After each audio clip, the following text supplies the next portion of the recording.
The Adventure of the Little Star Miral. The night sky stretched like a deep blue velvet blanket, adorned with countless twinkling diamonds. Among these stars, there was a particularly special little one named Miral. Miral was the youngest in his constellation, and unlike the steady glow of the other stars, his light flickered like a child's giggle, sometimes bright, sometimes soft. "Why do we have to stay here and just shine?" Miral asked his star teacher, Sirius, for the 101st time. Sirius sighed, his light shimmering faintly. "Miral, a star's duty is to light up the night sky and guide those who are lost.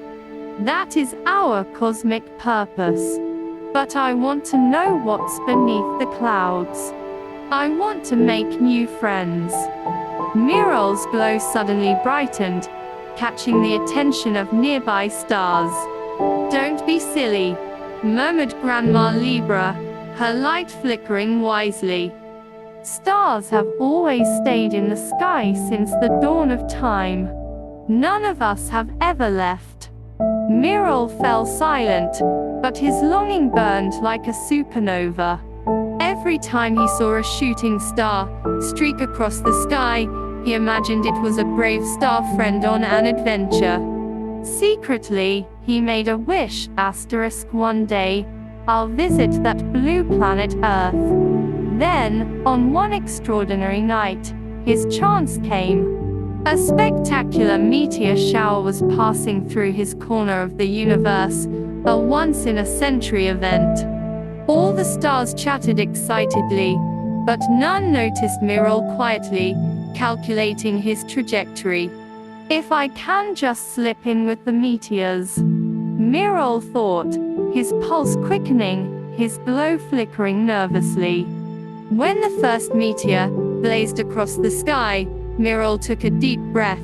"Those stars don't really breathe," and whoosh, he broke free from his orbit. For the first time, he felt true freedom, as if the entire universe was cheering him on. "I'm going to Earth," Miral cheered, tumbling after the meteor shower toward the glowing blue planet. But the descent was far scarier than he expected. The friction of Earth's atmosphere burned away his outer light, and the heat grew unbearable. For a moment, he regretted his recklessness, but it was too late. Earth's gravity had already claimed him. Thud! Miral landed in a soft patch of grass, dazed and disoriented. When he finally gathered himself, he realized he had made it. He was on Earth. But when he tried to shine, nothing happened. "My starlight. Where is it?" Miral panicked, examining himself. He was now no bigger than a marble, his surface dull and gray, nothing like his radiant self in the sky. Just then, a gentle voice spoke, "Hello. Who are you?" Miral turned and saw a little girl in a yellow sundress. Her eyes were unusual, clouded over, unfocused. She knelt in the grass, hands carefully feeling the air. Can you see me?" Miral asked, surprised. The girl shook her head. "No, but I can feel you. You're different from everything else, like holding a little piece of warm moonlight." Miral understood then this girl was blind. Yet, in a strange way, she perceived him better than anyone who could see. "I'm Miral, a star from the sky," he admitted. The girl's face lit up with wonder. "Really? My name is Kelly." She reached out. "Can I touch you?" Miral hesitated, then rolled gently into her palm.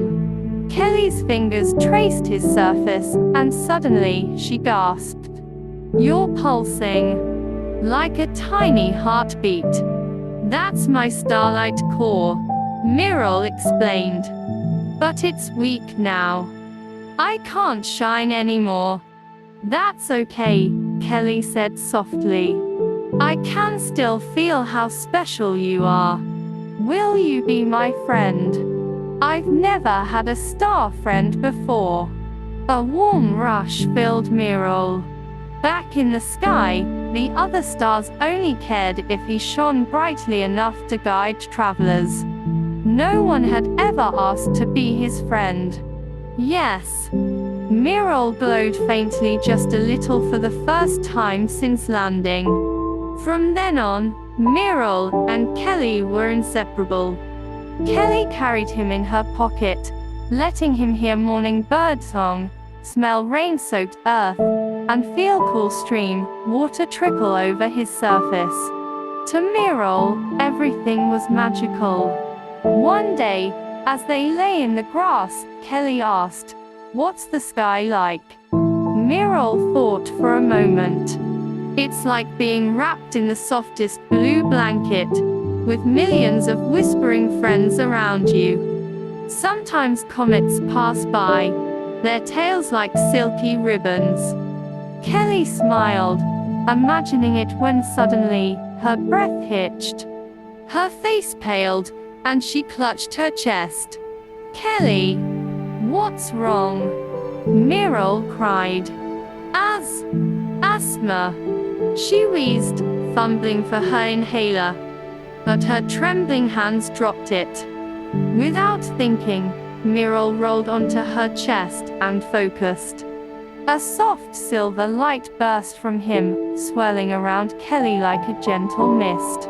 Tiny glowing particles seeped into her skin, soothing her tight airways. Kelly's breathing steadied. She touched her chest in awe.